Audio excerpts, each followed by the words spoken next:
Buenas tardes, bienvenidos al panel Más allá del realismo, el neoliberalismo en la literatura hispanoamericana. Vamos a tener 3 ponencias esta tarde. Mientras que las escuchan, pueden ir poniendo sus preguntas en el chat o si no, después levantar la mano, ¿no? Vamos a empezar con Isabela Riva, que es estudiante de literatura hispánica en la Pontificia Universidad Católica del Perú. Estuvo encargada de la Secretaría de Actividades Culturales en el Centro de Estudios de Literatura de la misma Casa de Estudios durante el 2021 y actualmente es miembro del Grupo de Investigación de Literatura Hispanoamericana Contemporánea. Obtuvo el premio a la excelencia académica en el 2018 y la beca de excelencia académica en el 2019, otorgada por la Facultad de Letras y Ciencias Humanas. Actualmente está interesada en la investigación sobre la narrativa latinoamericana contemporánea, la literatura de terror y la literatura fantástica. Entonces, Isabela, la ponencia de Isabela se titula Los chicos se le escapaban de las manos. La ansiedad ante la privatización de la crianza en un cuento de Mariana Enríquez. Muchas gracias, Cintia, y muchas gracias por la invitación. Es un placer estar acá. Hoy voy a presentar un análisis de un cuento de Enríquez. El título de mi presentación se puede ver en pantalla. Dentro del imaginario social de la maternidad, prevalecen todavía ciertas nociones como el amor maternal, que esconden una realidad disciplinaria, es decir, una forma de control del cuerpo y la vida de las mujeres. Al respecto, Silvia Federici plantea que desde el inicio del capitalismo, fue necesaria la subordinación de la mujer a su función reproductiva para asegurar los medios de producción. La maternidad era imprescindible, pues garantizaba la reproducción y el cuidado de la fuerza de trabajo. De manera similar, en la época contemporánea, la función materna contribuye a satisfacer las crecientes necesidades del sistema neoliberal. Ello ha producido el retorno a los roles de género tradicionales, confinando así nuevamente a la mujer al ámbito doméstico. El surgimiento de escritoras como Mariana Enríquez ha demostrado el potencial del género gótico para expresar las inquietudes de este momento histórico. A través del neogótico argentino, Enríquez representa el quiebre psíquico del sujeto femenino ante la presión social de la maternidad y relaciona esta expresión de angustia con el contexto neoliberal. En sus cuentos, la precarización laboral y la fractura social conducen a las protagonistas, mujeres jóvenes de clase media, a una vivencia intensa del horror que demuestra una compleja negociación con el mandato materno. En esta ocasión, analizaré el cuento El patio del vecino, del libro Las cosas que perdimos en el fuego, de Enríquez. Este relato narra el intento de una joven llamada Paula por dedicarse a su formación educativa y a resolver su vida matrimonial. De esa forma, busca olvidar su despido del trabajo como asistente social. Empero, su supuesta indiferencia en torno al rol de cuidado se resquebraja cuando descubre a un niño encadenado en el patio de su vecino. Esta situación inmoral desatará en ella una maternidad culposa que la llevará al borde de la locura. En lo que sigue, argumentaré que a través del horror gótico, el cuento destaca la tensión entre el mandato materno y el proyecto de vida de una mujer profesional en un contexto de precariedad social. Para demostrarlo, me centraré en el peso del rol de cuidado en la vida de Paula. Luego, analizaré los efectos terroríficos de la internalización del mandato materno. Y finalmente señalaré cómo el horror del niño encadenado conlleva una confrontación con las exigencias desmedidas de la maternidad en la época neoliberal. Desde un inicio, la protagonista se caracteriza por desafiar los roles de género tradicionales. Paula es una mujer joven y casada que cifra su realización personal en el desarrollo de su carrera profesional como socióloga. Su prioridad es graduarse de la universidad para empezar a trabajar en una consultora. Esa caracterización resulta significativa, pues como señala Julia Kristeva, en las sociedades occidentales, la representación consagrada de la feminidad es absorbida por la maternidad. Esta última suele identificarse como el destino de toda mujer en una cultura patriarcal. Por ello, el rechazo tajante del rol materno produce conflictos en la relación de Paula con su esposo Miguel. Según Elizabeth Badinter, la presión del naturalismo, un discurso que defiende la existencia del instinto natural y la vocación maternal en todas las mujeres, se ha reforzado en las últimas décadas. Ha calado especialmente en aquellas mujeres que vieron frustradas sus expectativas profesionales por crisis económicas como la del 2001 en Argentina. Esta renovada presión se puede contemplar en el relato, pues Miguel le sugiere burdamente a Paula formar una familia para curar la depresión que ésta sufrió tras su despido. Incluso le había dicho que probablemente necesitaban tener un bebé, que el reloj biológico y un montón de ocurrencias extrañas más, que en ese momento poco le habían importado, pero que cuando empezó a recuperarse, le molestaron y la preocuparon al punto de plantearse si quería seguir de pareja con Miguel. Para Paula, la maternidad no es una experiencia beneficiosa para su psiquis, ni una exigencia real de su reloj biológico. En lugar de ceder ante la presión, escoge realizar un tratamiento psicológico, una solución que le permite conservar su autonomía. Tras superar su depresión, reconfigura el espacio doméstico que comparte con Miguel para mantener este estilo de vida independiente. Paula imagina su nueva casa, ubicada en un barrio de clase media, como el lugar perfecto para un nuevo comienzo académico, no como un hogar regido por los roles de género. Ahora bien, las exigencias de la función materna sí tienen efecto sobre su vida. Paula fue despedida del hogar provisional donde trabajaba por abandonar el rol de cuidado. Durante una noche de turno, decidió relajarse en lugar de supervisar a los niños. El desafortunado e inesperado resultado de esta negligencia fue una niña de 5 años con el tobillo roto. Tras este incidente, Paula constató que Miguel se mostraba distante. No quería tener hijos con ella, no sabía de lo que era capaz. Paula había pasado de ser una santa, la trabajadora social especializada en chicos en riesgo, tan maternal y abnegada, a ser una empleada pública sádica y cruel, que dejaba a los chicos tirados mientras escuchaba cumbia y se emborrachaba. Estas son, pues, las consecuencias de alejarse del modelo idealizado de la maternidad. Como señala Kristeva, la representación de lo materno en Occidente, construida a partir de la figura de la Virgen María, destaca la abnegación y el sacrificio de la mujer, pero silencia el sufrimiento que esto implica.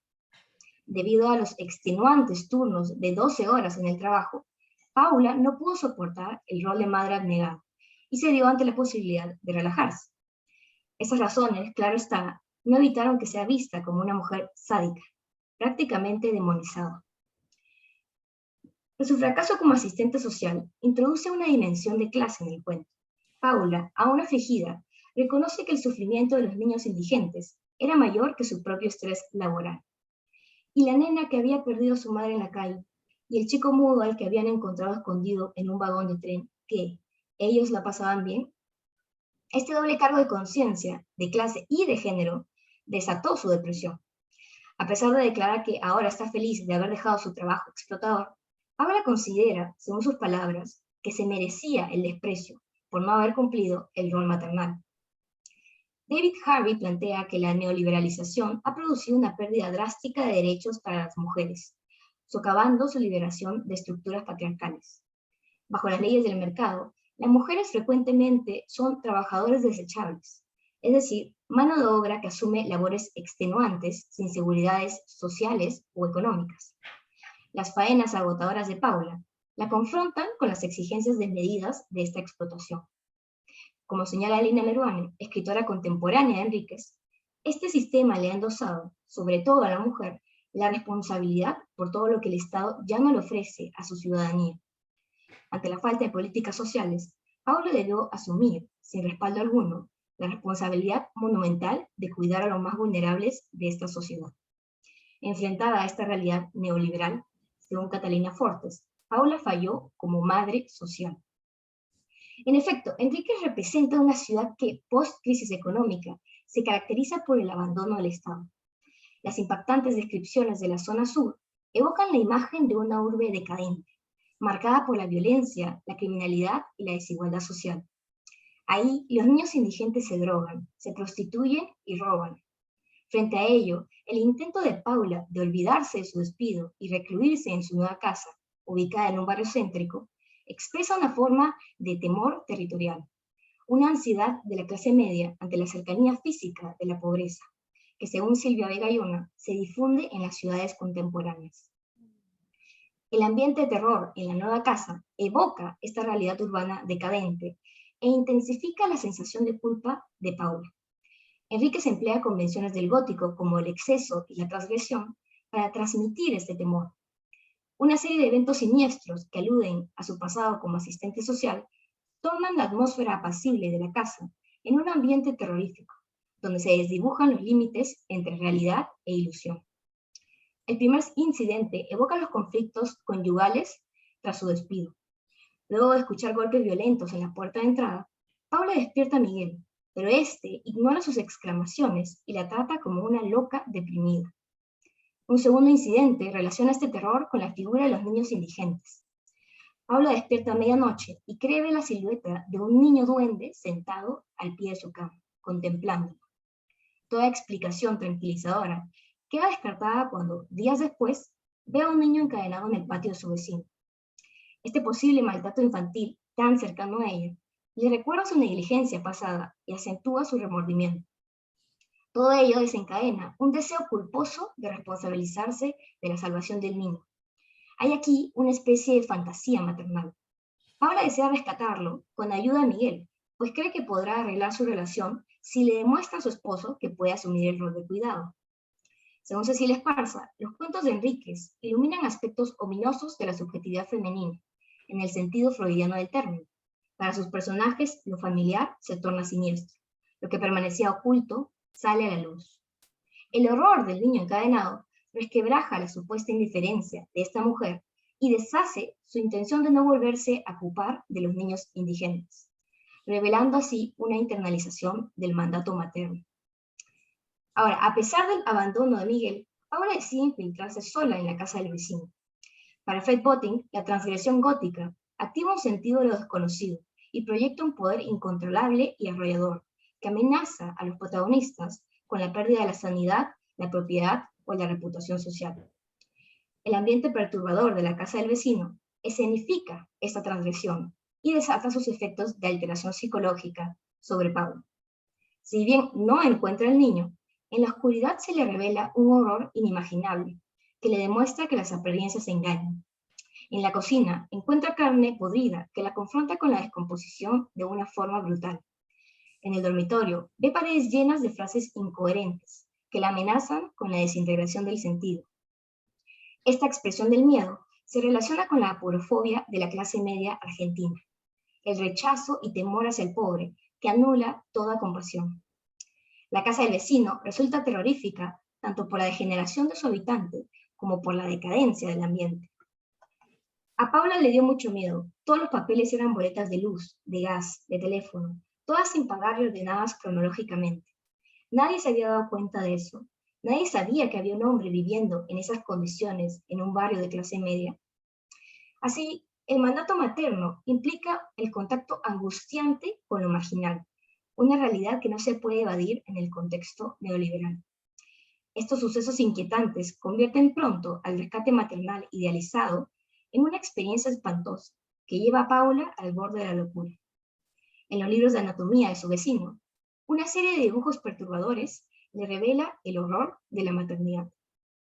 En las páginas que describían el aparato reproductor femenino, alguien había dibujado con virome verde una pija enorme, con espinas en la glande, y en el útero, un bebé de grandes ojos glaucos que no se chupaba el dedo, se lo lamía con un gesto de lascivia que la hizo decir en voz alta, ¿qué es esto? A través del exceso gótico, se revela una imagen siniestra del cuerpo femenino en tanto cuerpo materno, y aparecen expresamente aspectos ocultos detrás de la idealización de la maternidad. Por un lado, la figura del falo con espinas relaciona el rol materno con la violencia que ejerce la biopolítica contra la mujer. Por otro lado, la lascivia del niño exalta la angustia que produce la relación edípica. Frente a ello, se exacerba la ansiedad que produce la fantasía maternal de Paula. Esto es lo último que ve antes de escapar y encontrarse con el niño dentro de su propia casa. El intenso horror del encuentro entre Paula y este niño simboliza su atracción y rechazo frente al rol de cuidado. Es algo deseado hasta cierto punto, pero peligroso para su sentido de independencia.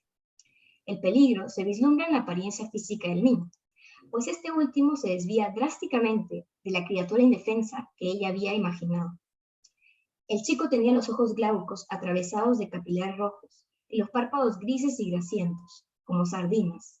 Apestaba también, su olor llenaba la habitación. Estaba pelado y tan flaco que era increíble que viviera. Sus dientes se los habían limado y tenían forma triangular. Eran como puntas de flecha. como un serrucho. Cara a cara, el niño se revela como un ser monstruoso y desagradable, pero son sus acciones violentas las que escenifican verdaderamente la fuerza destructiva de la fantasía maternal. De manera súbita, el niño monstruoso empieza a devorar a la querida gata de Paula. La violencia explícita, semejante a una escena del cine gore, destaca el horror que trastorna a la protagonista.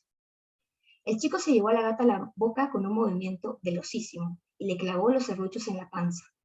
Él le gritó, y Paula vio la agonía en sus ojos mientras el chico escarbaba su vientre con los dientes. Se hundía con nariz y todo, respiraba dentro de la gata, que se moría mirando a su dueña, con ojos enojados y sorprendidos. No hizo nada mientras el chico devoraba las partes blandas del animal. A través del horror, el niño monstruoso perturba el espacio doméstico que respaldaba el estilo de vida independiente de Paula. Consume su estabilidad mental, su refugio en la ciudad y su compañía afectiva. Así, el cuento simboliza las limitaciones que impone el mandato materno sobre las mujeres jóvenes. La falta de escapatoria se reafirma con el final. Tras devorar a la gata, el niño le muestra a Paula las llaves de su casa, señalando así que ella es la siguiente víctima. En el cuento, pues, las complejas ansiedades que genera la presión social de la maternidad no parecen tener solución. En cambio, este destaca los efectos psicológicos devastadores de un mandato que, en el contexto de precarización social, implica una gran violencia contra las mujeres. En conclusión, el patio del vecino representa la angustia que acarrea la negociación actual con el mandato materno.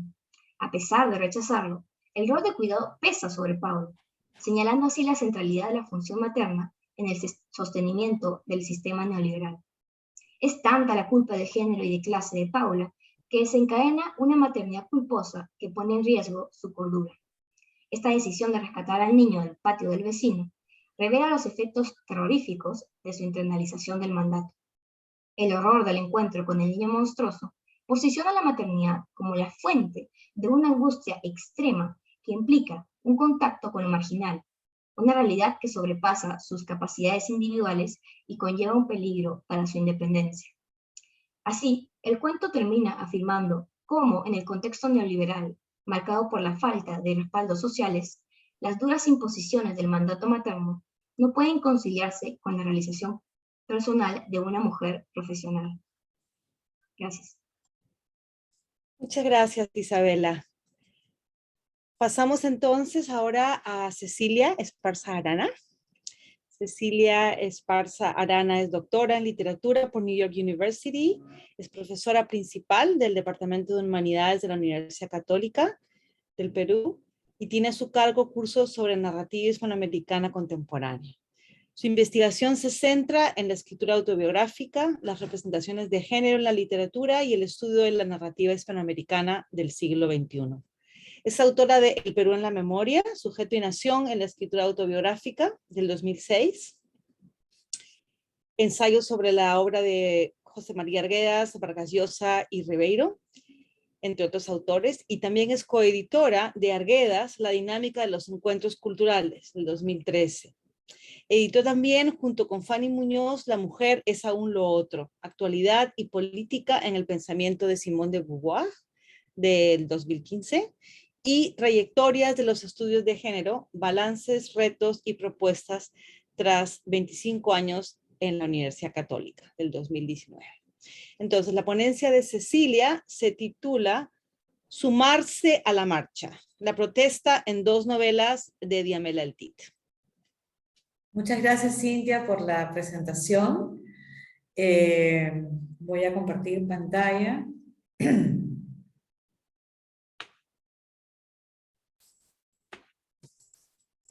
Muy bien. Entonces, comienzo. Ahí está el título de mi ponencia. Y esta ponencia contrastará la representación de la resistencia y la protesta colectiva en las novelas Mano de Obra y Sumar de la escritora chilena Diamela El Tit. Mano de Obra, bueno, Diamela El Tit, que como ustedes saben, es una muy importante escritora chilena, para mí una de las más interesantes ahora, y que obtuvo el Premio Nacional de Literatura en el 2018. Mano de obra es narrada desde el punto de vista de los trabajadores de un supermercado, sometidos a condiciones de labor extremas y atemorizados ante la posibilidad de perder el puesto de trabajo. Sumar es un relato sobre una gran marcha de vendedores ambulantes que se dirigen a la moneda, la casa de gobierno y al mismo tiempo el símbolo del sistema, para reclamar por la precariedad de su situación. De manera general, estos textos responden a la pregunta sobre cómo escribir una novela que dé cuenta de los colectivos de los trabajadores en los márgenes del sistema neoliberal.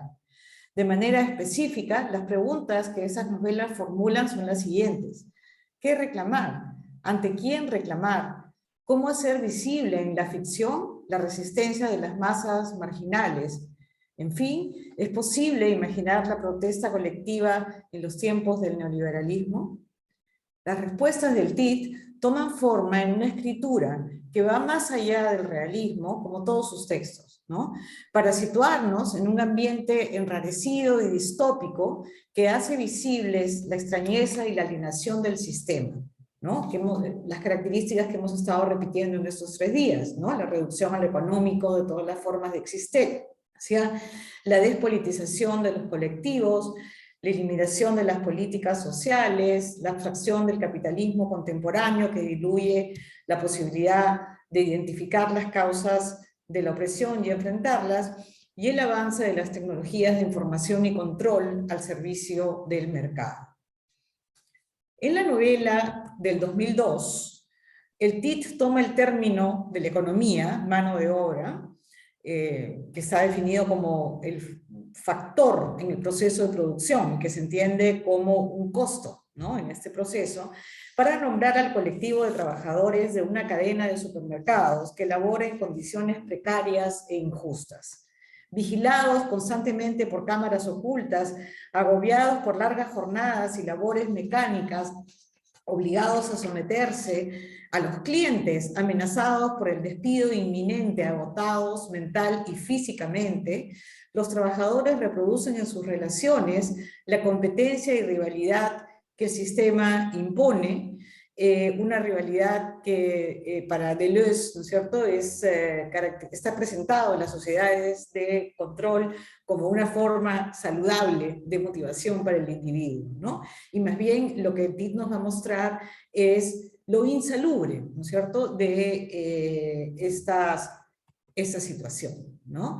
Y en una realidad en la que parece haber desaparecido, ¿no?, toda posibilidad de cohesión social. Entonces, les estaba enseñando algunas citas que no quiero leer en detalle para no extenderme demasiado, pero este orden, ¿no?, absolutamente higiénico del supermercado, ¿no?, que impide incluso que los trabajadores puedan ir al baño, ¿no?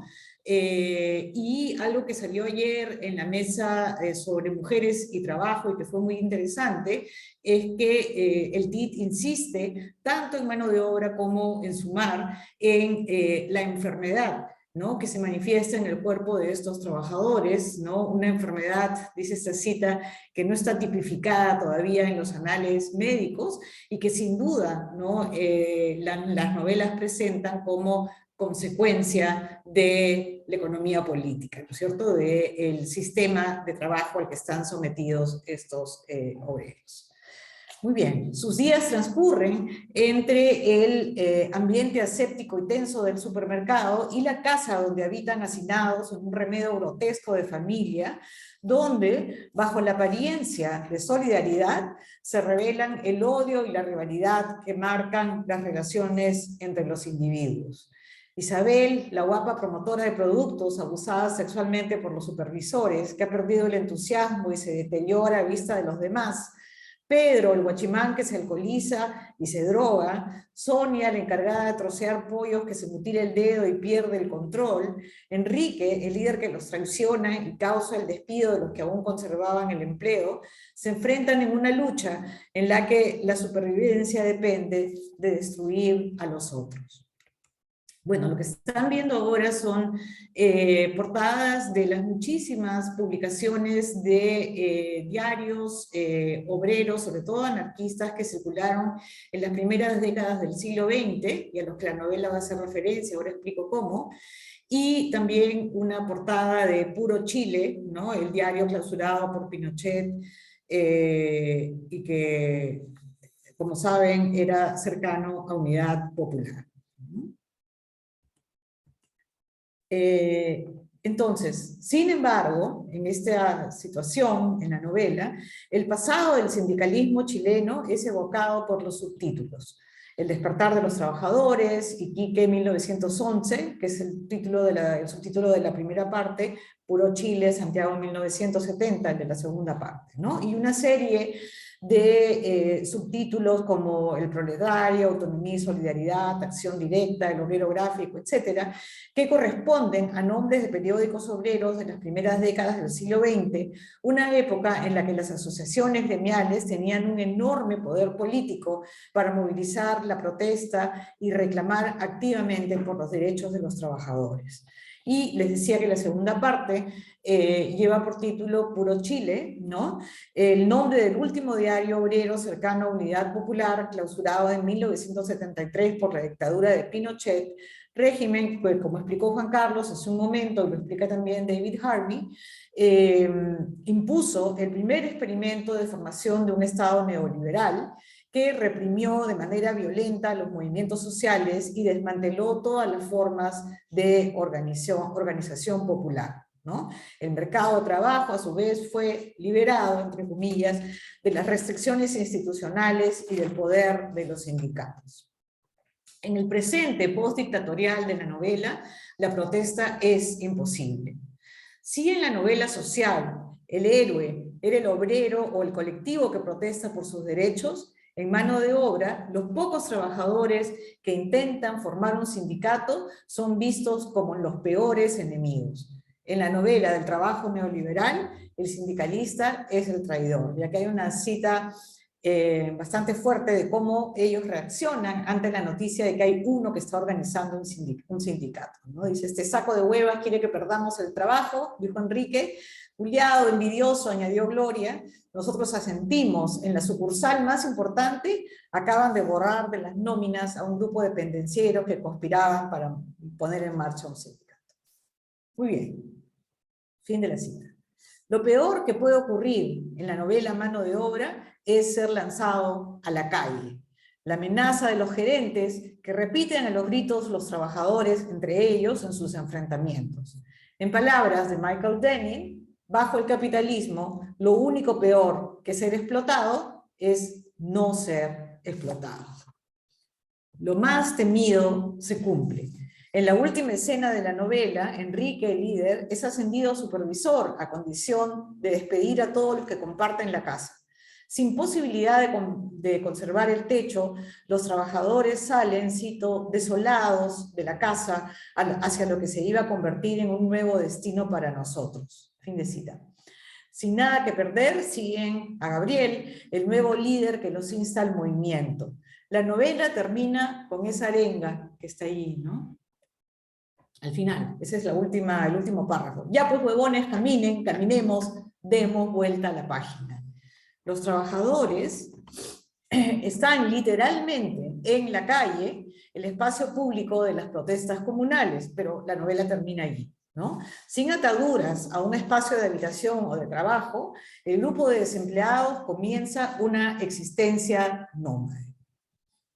Más de 15 años después, en el 2018, el TIT publica Sumar, una novela distópica protagonizada por un colectivo de trabajadores, de vendedores ambulantes que se dirige a la Moneda en una marcha de protesta bajo una extraña nube, la llama así, que los vigila mediante drones, satélites y tecnologías de localización e información. Deben recorrer 12.500 kilómetros en 370 días. El espacio y el tiempo de la trayectoria corresponden a los de la llamada Larga Marcha del Ejército Rojo, perseguido entre 1934 y 1935 en China. De esta manera, el TIT relaciona la protesta de los ambulantes chilenos con los grandes movimientos de masas desplazadas, obligadas a moverse para sobrevivir. Es imposible no evocar desde el Perú la migración en las ciudades ocasionada por el conflicto armado interno y recientemente la llamada marcha de los retornantes para sobrevivir ante el COVID, ¿cierto? Y cómo no, las tantas marchas de inmigrantes y refugiados de las guerras de los siglos XX y XXI a nivel global. De hecho aparecen en la novela y nos llevan como a una especie de hipervínculos, ¿no? En las que conectamos todos estos movimientos, en la historia y en el mundo. El texto tiene como prólogo la carta que tengo ahora en pantalla, un documento real que Santiago Villarreal dirigió al jefe del ejército el 15 de octubre de 1973 con la finalidad de reclamar el cadáver de su hija asesinada por la dictadura de Pinochet en la fábrica Sumar, que da título a la novela, junto con otros sindicalistas, ¿no? Esa es una carta que se publicó por un investigador que se llama Leónidas Morales, ¿no? Y es una selección de muchísimas cartas de reclamo escritas por sujetos particulares para reclamar por crímenes y por la desaparición de sus familiares. Yamel El Tit prologa este volumen, ¿no? Y en ese prólogo nos da la clave para interpretar que la carta, colocada como paratexto de la novela Sumar, muestra que la dictadura inauguró de manera violenta una época que destruyó el tejido social y que nos sitúa en un tembloroso futuro. La frase es de El Tit, de desprotección para los grupos descartados por el supuesto progreso económico del Chile postdictatorial.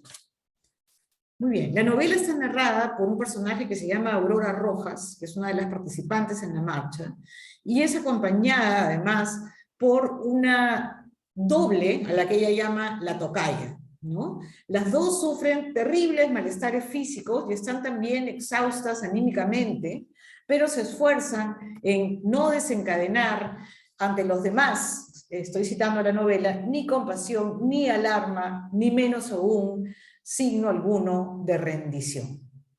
La narradora sufre además por la presencia de unos 4 nonatos, se los llama así, extraños hijos virtuales que se alojan en su cerebro, le exigen atención y le causan malestares. Además, siniestros sueños la acosan cuando logra dormir. Y acá ese es el primer sueño, ¿no? Soñé el día de mi enfermedad más peligrosa, un tipo de asma corrosivo que me ataca de manera interminente, con una agotadora multitud de imágenes humanas vertiginosas que se movían en un tránsito caótico, aunque terminaban en una prodigiosa forma concéntrica. Era una muchedumbre formada no solo por mis próximos, que aparecían de manera infinita, multiplicados en una forma de un caleidoscopio, sino también por personas que apenas conocía, ¿no?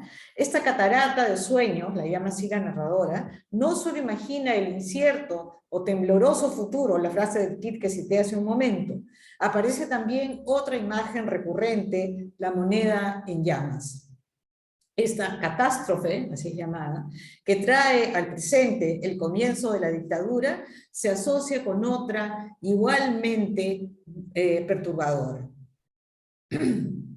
Después de ese sueño inconcebible, vi cómo más adelante, en otro sueño, la moneda nacía desde el interior de sí misma. Una emergencia violenta, explosiva, usurera, en medio de mi sueño encapsulado por matices destructivos, enmarcado por llamaradas cuyas chispas caían en la retaguardia de cada una de las mentes. La moneda experimenta así una conversión metálica. Resurge como el símbolo del sistema que regirá la economía, la vida social y las mentes, dice la cita, ¿no? En otras palabras, las subjetividades y la ideología del Chile actual. Sin embargo, el histórico reclamo ambulante es representado como una gesta épica que se repite, en palabras de la narradora, como un suceso mítico en la historia, organizado en contra del destino que la moneda, metonimia del sistema, decreta para los desposeídos, sostenidos a pesar de todo, y esta es una frase que se repite en la novela, por la tosudez enfermiza de la esperanza. La marcha es, pues, una de las más grandes marchas históricas y un evento global al que se suman los ambulantes chilenos. El vínculo con el pasado del movimiento sindicalista se representa, hace lo mismo que hizo Mano de Obra, pero acá incorporando como personajes de la novela, ¿no? A líderes como Casimiro Barrios, que está a la izquierda de la pantalla, ¿no?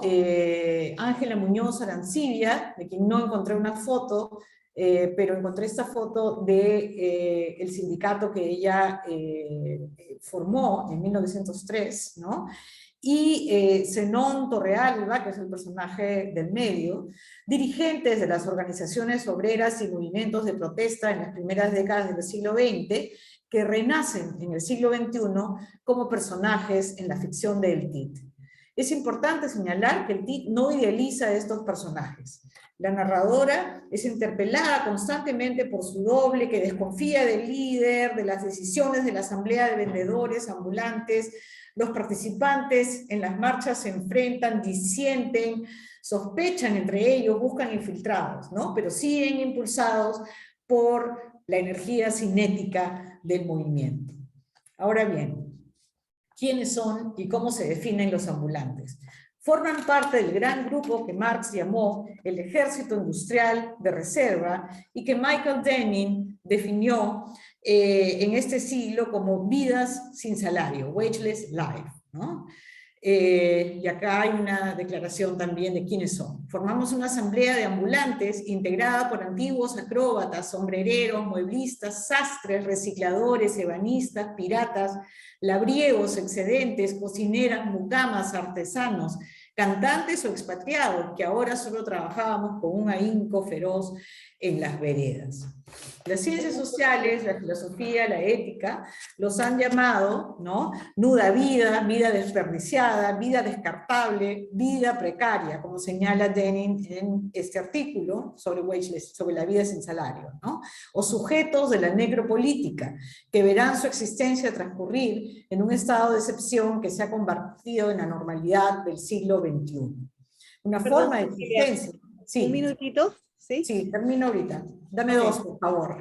Falta una página. Una forma de existencia, sobre todo en Asia y América Latina. En la novela, el grupo se autodenomina, y con esto voy a conectar con la ponencia de Daniela, zombies pobres, excedentes, plagas, ácaros, cuerpos sin moneda, ¿no? Que sin embargo, constituye potencialmente en la propuesta del TIT una fuerza política de cambio histórico. ¿Ante quién reclaman? ¿Cuáles son sus demandas?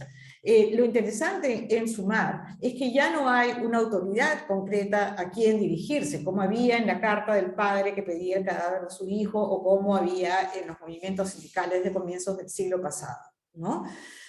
Aquí simplemente se unen, cito, para no morir. Se unen los miles de pies ambulantes, pero caminan, y eso también es importante, enojados, furiosos, con odio, ¿no? Porque, cito, nuestra vida ya no se puede tolerar, ¿no? La imagen del cambio, ¿no? O la posibilidad del cambio, mejor dicho, ¿no? Se presenta con la imagen de la torsión, ¿no? Torcer la moneda, torcer el tiempo para sobrevivir, ¿no? Y hay este lema que va a aparecer en momentos clave en la novela, que es sin transar, sin transar, sin transar. Muy bien, paso entonces al final, ¿no? Esta imagen de la posibilidad del cambio se va a reafirmar en la última parte de la novela, donde los nonatos van a adquirir protagonismo, ¿no? A lo largo del texto se ha dicho que ellos cuidan lo que es llamada la carta. ¿Pero qué carta? Es la carta de 1973, el prólogo es una nueva carta de reclamo. En este último capítulo ellos quieren imprimirla en 3D, leerla frente a la moneda, quieren organizar una lectura coral de la carta, ¿no? Estos nonatos, cito, se proponen cambiar todas las reglas y poner de manifiesto con una simultaneidad despiadada y consciente lo inteligible y lo inteligible. En conclusión, Mano de Obra y Sumar son novelas que exponen, en términos de Zygmunt Bauman, las consecuencias humanas de la globalización. Al dar voz al colectivo en los márgenes del sistema neoliberal, el TIC denuncia las desigualdades y fracturas del tejido social y propone una narrativa para el futuro, ¿no? Primero presenta esa posibilidad de imaginar nuevamente la protesta colectiva como heredera de los movimientos sindicales del siglo pasado y como único medio de resistencia para los excluidos.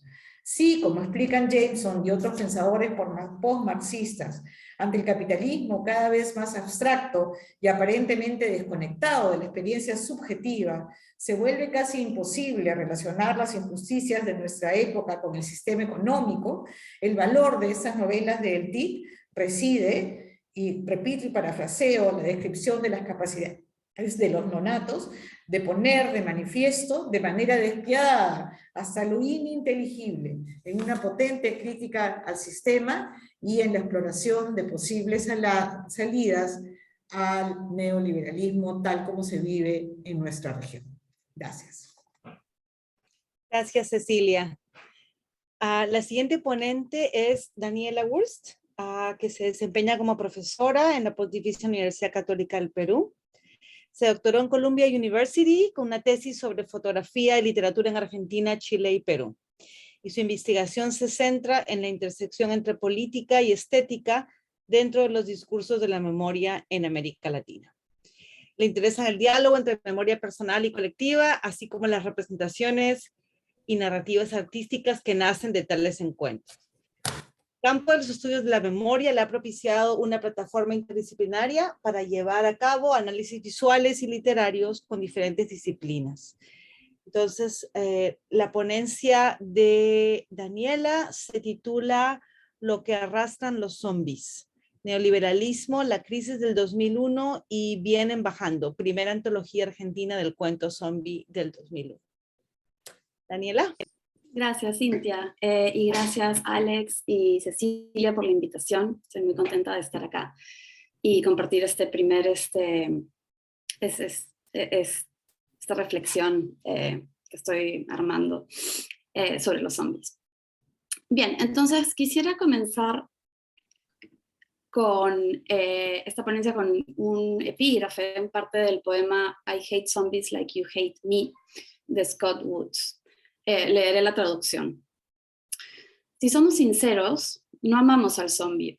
No creemos que el zombie sea genial. No nos imaginamos al zombie como un amante o conde o un sándwich de Tom Cruise, Brad Pitt. Todas las historias de zombie son sobre nosotros, sobre las personas que no son zombies, y de cómo soñamos y corremos y morimos cuando algo, sin el cerebro que Dios le dio a una bola de nieve, se las arregla para destruirnos en un centro comercial. Este poema marca dos cuestiones esenciales para pensar en la figura del zombie. Primero, define al zombie en contraste con el vampiro. Se ha dicho de que el zombie es el primo proletario y monstruoso del vampiro. A diferencia del vampiro, que es una figura cambiante de formas, con personalidad, con carisma, con sentido estético, con historia y narrativa, un personaje con el que algunas veces simpatizamos, humanizamos e incluso erotizamos, ¿no? El sándwich entre Tom Cruise y Brad Pitt. No hacemos lo mismo con el zombie, ¿no? El zombie es esta corporeidad putrefacta, sin lenguaje, sin conciencia, sin identidad y sin memoria. Es pura materialidad. Son cuerpos colectivos, son una masa sin lenguaje, sin historia, sin una humanidad individualizada y sin conciencia de que son zombies, ¿no? En segundo lugar, este poema también apunta a representar este límite, ¿no? Cómo el zombie marca el límite donde no hay subjetividad, ¿no? Y cómo quizás por el hecho de que es indescifrable, el zombie o las narrativas de zombies nos dicen más sobre nosotros mismos que sobre su propia monstruosidad. Nos dice algo sobre los límites que trazamos en lo que consideramos humano, en lo que rescatamos al sentirnos amenazados y en aquello que anuda nuestra humanidad y nos diferencia de estos cuerpos abyectos y repulsivos. Los zombies, en su marginalidad, nos invitan a pensar en lo que defendemos de nuestra humanidad, lo que nos constituye como humanos, aún si, como puede verse en películas clásicas como Noche de los Muertos Vivientes, de George A. Romero, cuyo zombie sale en el PowerPoint, aún si este instinto de supervivencia revela un lado profundamente salvaje e inhumano por aquellos que se están defendiendo de esta amenaza. Finalmente, no estamos tan lejos de los zombies. Tanto el vampiro como el zombie se ha pensado como figuras ubicuas en la cultura. Son transhistóricas y cambiantes, y esto es porque siempre terminan reflejando algo sobre las ansiedades, miedos y deseos de su época. El vampiro no tiene reflejo en el espejo, y quizás al sacrificar este reflejo, nos enseña un reflejo de nosotros mismos y el sistema que lo mantiene y abriga su monstruosidad. De manera similar, la aversión a los zombies, el miedo a ser contaminados por su descomposición, nos puede decir algo sobre un vacío presente dentro de un sistema donde hemos normalizado lo más deshumano de nuestra existencia. Reflexionaré entonces sobre la figura del zombie, su relación tensionada y a veces contradictoria con el capitalismo, y su representación en la antología de cuentos zombies Vienen Bajando, la primera antología argentina del cuento zombie que es publicada en el 2011. Me interesa pensar en la simultaneidad del zombie como tanto figura de resistencia al sistema, al ser improductivos, al estar al margen del desarrollo de las relaciones capitalistas de producción, pero también el zombie, a pesar de que se configura muchas veces como un ser marginal, puede representar una presencia esencial y paradigmática de la época.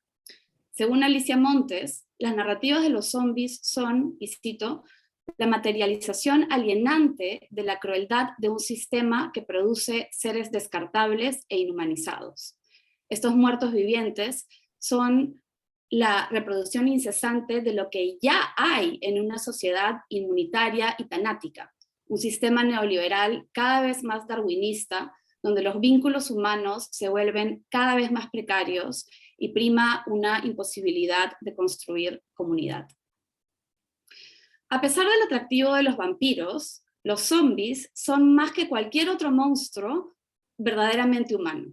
Es decir, los vampiros son seres superiores, de aristocracia, burgueses, con estas capacidades de cambiar de formas, con dramas existenciales, con una profunda desolación cósmica ante su inmortalidad, y que hace que trasciendan sus propios cuerpos. Los zombies, en cambio, no son nada sin su cuerpo. Otros monstruos no tienen quizás esta conexión humana, pero de todos los monstruos se puede afirmar que los zombies han sido uno de nosotros. Son reconociblemente humanos, aun si sus cuerpos se encuentran en distintos estados de descomposición. El término zombie aparece en el siglo XVII en Haití, un país colonizado por Francia, donde los esclavos africanos trabajaban en plantaciones de azúcar. El arquetipo del zombie proyectaba a los esclavos haitianos en una situación inescapable de miseria y subordinación. El mito del zombie se integra a creencias de vudú que explican que los zombies eran muertos vivientes, cuerpos sin alma, que habían sido reanimados a través de necromancia de pocos hechiceros para beneficiarse de su labor aún después de su muerte. Representa la reducción de una persona a su cuerpo, un trabajador deshumanizado, condenado a seguir subyugado aún después de la muerte. Pero la metáfora del zombie evoluciona, cambia, se transforma con el tiempo. Se vuelven figuras culturales en las que la violencia y la exclusión son performadas sistemáticamente.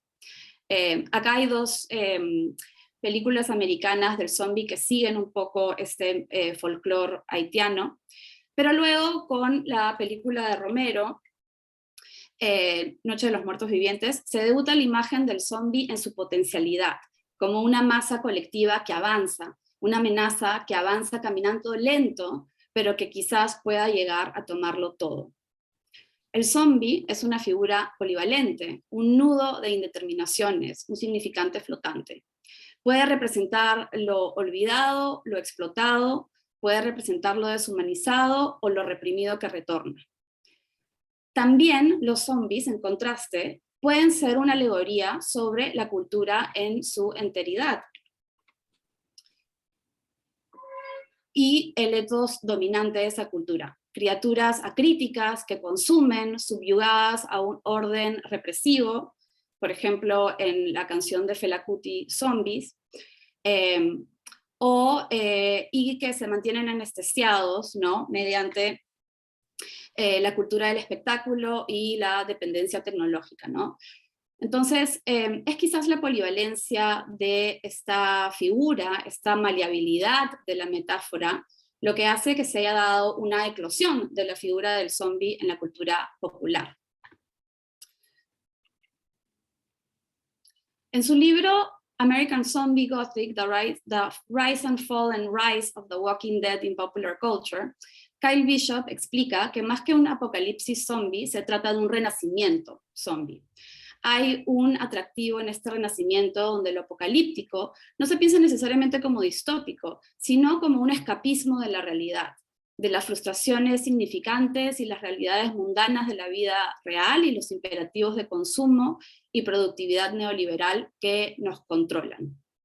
El zombie entonces se convierte en el símbolo principal del propio escapismo, donde la esclavitud ficticia de algunos proporciona una especie de libertad perversa para todos los demás que ahora solamente deben sobrevivir.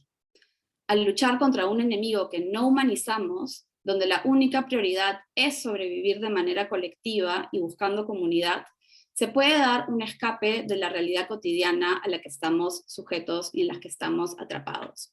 Y esto solamente para enseñar algunos ejemplos de productos culturales zombies, ¿no? El libro de sobrevivencia del zombie, esta novela, Orgullo, Prejuicio y Zombies, ¿no? Y la idea de que hay un renacimiento del zombie en la cultura. Entonces, el zombie ingresa en el imaginario popular de distintas maneras, ¿no? Es esta figura marginal, es esta crítica al consumo, esta crítica a la tecnología, a la obediencia ciega, es una advertencia a quedarse sin alma, sin humanidad. El significado del zombie incorpora una multitud de miedos, de deseos, de traumas y esperanzas que resuenan con la época. Al mismo tiempo, el significado del zombie no puede ser capturado a una sola lectura o a un determinado espacio.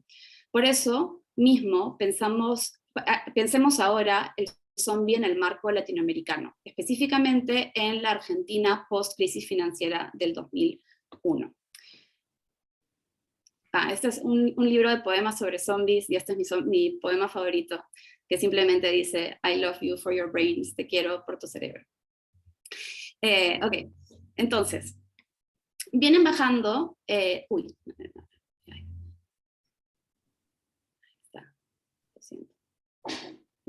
vienen bajando, primera antología del cuento zombie, publicada en el 2011, una década después de la crisis.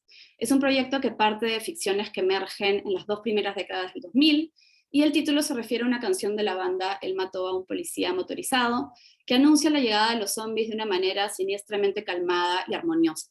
Cito, vienen bajando las multitudes inquietas con su espalda rota en los festejos de primavera. El prólogo, escrito por Carlos Godoy, simplemente dice, tengo 3 cosas para decir de esta colección de cuentos. Primero, que no es un libro de convocados, es un libro de amigos. Segundo, que no pretende otra cosa que dar cuenta de una problemática estética contemporánea. Y tercero, de proponer una clave unificadora de lectura sería la presencia de un Estado poderoso para bien o para mal. Es decir, la antología, fiel a que la figura del zombie no es totalizadora ni única, simplemente propone usarla con el fin de retratar un momento específico de la historia. Va en contra de buscar un sentido unificador en los cuentos, y los zombies que aparecen en estos distintos cuentos representan distintos rezagos, distintas marginalidades, distintos espectros del presente y del pasado. Al igual que la antología, yo no tengo una respuesta única sobre qué representa el zombie en el marco de la crisis.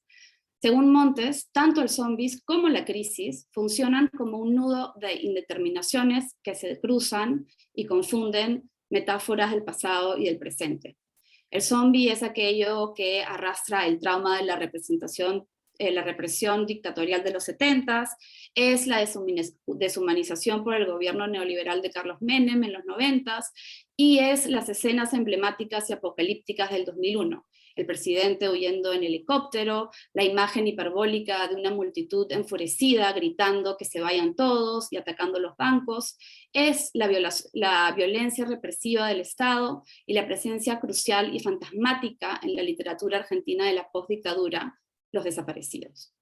Varios cuentos de la antología, de hecho, trabajan esa figura fantasmal, el zombi como desaparecido. Funciona entonces como lo reprimido de un pasado que ha sido invisibilizado y que retorna. Sin embargo, me interesa la representación del zombi como una figura fuertemente anclada en el presente, en un presente desolador, donde el zombi ya no aparece como una plaga amenazante, pero como una figura de deseo. Entonces voy a hablar sobre este cuento, Amigo Zombi, de Francisco Marcioni. El zombi nos hace preguntarnos qué es y en qué consiste la vida humana. Es decir, nos hace preguntarnos qué es y en qué consiste el ser humano y el ser en tanto verbo humano. El cuento de Francisco Marcioni, parte de esta antología, cuestiona principalmente eso. El resultado de la crisis va más allá de los resultados económicos catastróficos, sino en lo que se ha arrebatado no es necesariamente el dinero, sino es algo esencial sobre la humanidad misma. Lo innovador de este cuento es que la falta de humanidad no se ve en los zombies, sino en los sobrevivientes. La plaga deja de convertirse en algo amenazador y los zombies se convierten en una masa organizada que va forjando su lugar en la sociedad. El cuento es una narración en primera persona que ubica al narrador en una situación límite. Comienza diciendo: a fines del 2002, un año después de la crisis, yo estaba peor que nunca. Vivía en la góndola de los pescados en un supermercado que todavía seguía siendo de humanos vivos. El narrador, junto con otros sobrevivientes, se vuelve nómade en lo que dura la crisis y comienza a trabajar en el nuevo mercado de consumo que estos forjan. Si bien en un principio hay una resistencia hacia los zombies, se narra cómo estos van haciéndose un lugar en el mercado, en la cultura y en el gobierno. Se les va otorgando una humanidad y esperanza que ya le es ajena al narrador. Es aquí cuando se revela que esta narración en primera persona es en realidad una carta, más bien dicho, una súplica dirigida a un amigo zombie. Por eso el título, ¿no? Bueno, acá habla sobre cómo el narrador ingresa al mercado vendiendo carne para los zombies, ¿no? Y luego habla sobre cómo estos zombies se van mejorando, van forjando este lugar en la sociedad, ¿no? Los zombies empiezan a ganar todo este territorio. Daniela, solo te aviso, 4 Sí. minutos máximo, más, ¿sí? Ok, perfecto. Bien, entonces déjenme obviar. Entonces, toman el gobierno y se da este momento en el que hay un sentido de derrota de parte del narrador. No por el hecho de que los zombies adquieran más poder, sino porque hay algo sobre su esperanza que se encuentra intacto, ¿no? Y dice: cada vez que veo un zombie trabajando por un proyecto que lo conmueve, no solo porque le convenga a él o a su clase, sino porque siente que es parte de algo superior a él mismo, que trascenderá a pesar de su suerte, entiendo que de alguna forma hay algo romántico y lo envidio. Lo que exhibe el cuento no es que los zombies sean la crisis, sino que hay una crisis en la desolación humana que ya no tiene garantes. Por ello, el narrador desea convertirse ahora en zombie y explica de manera determinada. No voy a leer toda la cita para tener un poco más de tiempo, pero habla sobre porque él también tenía esta hambre ancestral que se le han quitado, esta hambre de sentido, y está cansado de levantar estructuras que ahora le parecen ajenas. Entonces pide que lo conviertan en zombie y sabe que lo van a recibir con brazos abiertos, como un verdadero compañero. Finalmente, ¿no? Amigo Zombie toma un camino inverso al escape del zombie. No se trata de escaparse de ser zombie, pero de convertirse en uno de ellos.